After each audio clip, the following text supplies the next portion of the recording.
I am the Honorable Lady Hrafne daughter, also known as Hrafne in Gladi, and I would like to introduce you to Hildegard of Bingen, a remarkable woman of the 12th century.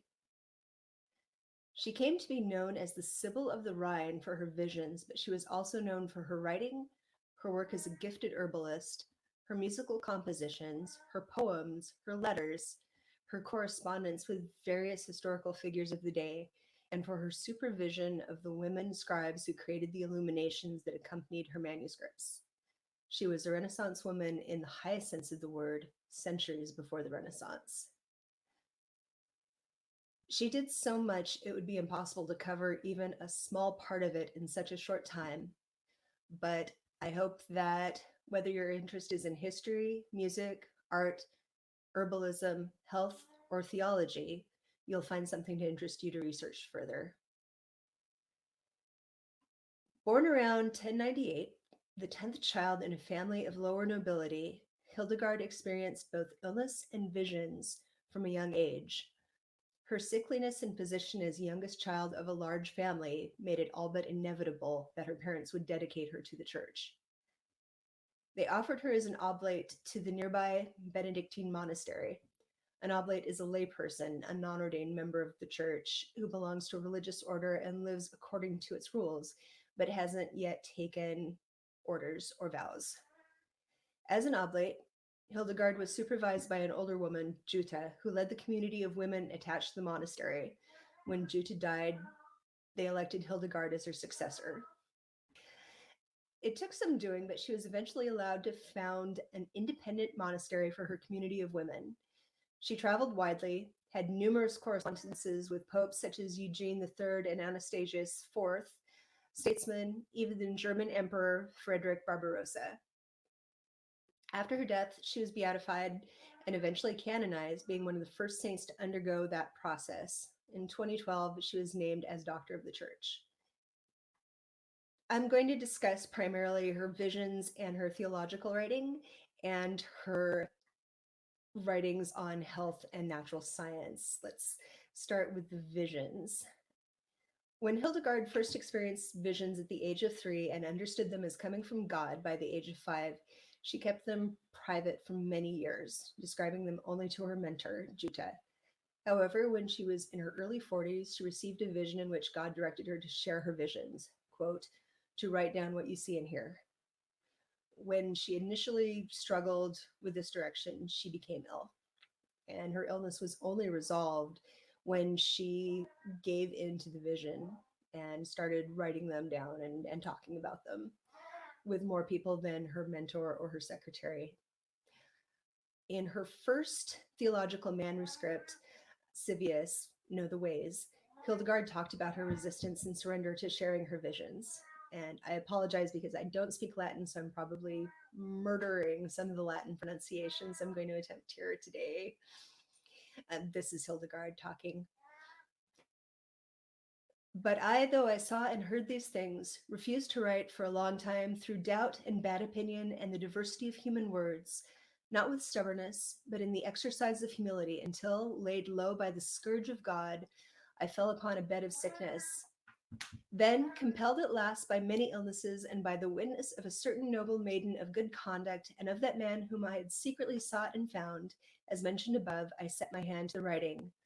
While I was doing it, I sensed, as I had mentioned before, the deep profundity of scriptural exposition, and raising myself from illness by the strength I received, I brought the work to a close. As I spoke and wrote these things, not by the invention of my heart or that of any other person, but by the secret mysteries of God, I heard and received them in the heavenly places. And again I heard a voice from heaven saying to me, "Cry out, therefore, and write thus." I kind of understand her resistance to speaking about her visions because she seemed to have been very grounded in the rational world, the rational mind. You know, she never described her visions as being ecstatic, but very natural to her. And she was not an ecstatic mystic, but she was still a visionary. It took some time for her writing to come to the attention of the Pope, but when he read her work, he authenticated it, which gave her instant credibility in the wider religious community. And I'm going to be sharing some of the images from her books, which have often been described as trippy, and you'll see why. This is the front piece for Sivius, showing her receiving a vision using a wax tablet while dictating the vision to Volmar, her secretary. The visions in Sivius included subjects such as God, the cosmos and humanity, humanity's fight against evil, and the end of time. Interestingly, some of the visuals described in her visions are consistent with those experienced by people who have migraines, such as the auras, the light effects, the waviness, and so on. Hildegard wrote 2 other theological manuscripts based on her visions: Liber Vitae Meritorum, the Book of the Rewards of Life, and Liber Divinorum Operum, Book of Divine Works. Late in her life, she wrote about these visions in a letter, and she said, "From my earliest childhood, before my bones, nerves, and veins were fully strengthened, I have always seen this vision in my soul, even to the present time when I am more than 70 years old. In this vision, my soul, as God would have it, rises up high into the vault of heaven and into the changing sky and spreads itself out among different peoples, although they are far away from me in distant lands and places. And because I see them this way in my soul, I observe them in accord with the shifting of clouds and other created things.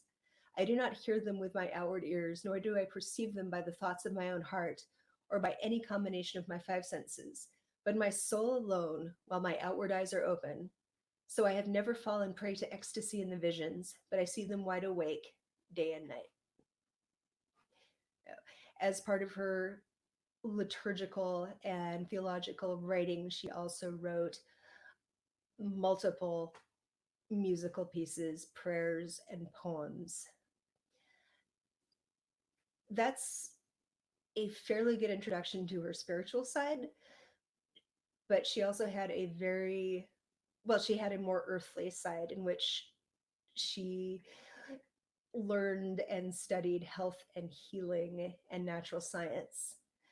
Hildegard took a very holistic and natural view of health and healing, believing that all things were put on earth by God to aid humanity, not just herbs and plants, but also precious stones and animals, and that illness frequently had a spiritual component requiring healing no less than the physical aspects of sickness, and that food was medicine. She spoke of healing as a garden and the greenness of plants being the source of their healing strength. She said, "Everywhere in creation, trees, plants, animals, and gems, there are mysterious healing forces which no person can know unless they are revealed to him by God." A lot of her views were well ahead of their time, but that said, her beliefs about healing in the human body were still fundamentally rooted in the medical beliefs of the Middle Ages, based around the balances of the 4 humors: blood, yellow bile, black bile, and phlegm. She learned from Latin manuscripts written at the time and before, which of course did not have the most rooted in nature view of healing and health. Hildegard also gained hands-on medical experience through her monastic duties, being in charge of the herb garden and infirmary. So she also had an observation-based view of health, healing, medicine beyond the Latin manuscripts. She collected her knowledge of medicine and natural science in 2 manuscripts of her own, Physica and Causae et Curae. These 2 manuscripts give us insight into medieval medicine as practiced by women, which was rarely written down. She classified ingredients by their so-called character: dry versus humid and moist, hot versus cold. Those are right in line with the 4 humors. Just to show how there's sort of a balance between the view of the time versus ways in which she was ahead of her time. In her books, one of the things she instructs is the art of bleeding the patient. On the other hand, she often spoke of herbs and foods that bring joy. So, why be interested in Hildegard? She's complicated. For historical audiences, she didn't have the traits admired in female saints. I'm talking about audiences of the last 1,000 years, Victorian era and before. Traits that were sought after in female saints were meekness, submission to suffering, and so on. But her range of intellectual, spiritual, and artistic accomplishments set her apart. For modern audiences, we might stumble on some of her attitudes towards women, which were of the time. She spoke of herself as a weak and feeble woman. She denigrated women.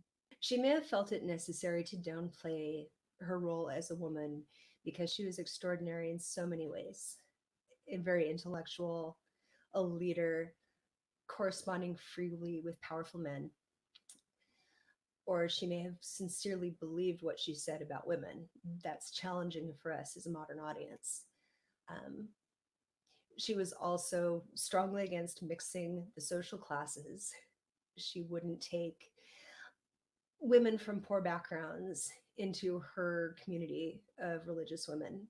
She focused on women from good families, women from wealth and privilege. But at the same time, later life, she spoke out against the corruption of the church and called for reform. As I said, deeply complicated. We find that her holistic approach to health has become more mainstream in the last few decades than it was ever before in the centuries preceding. And she was definitely ahead of her time there in many ways. With all her work, her music, her poems, her letters, her manuscripts, her writing, her lectures, artwork attributed to her direction, she gives us a remarkably deep view of life in the Middle Ages. Thank you.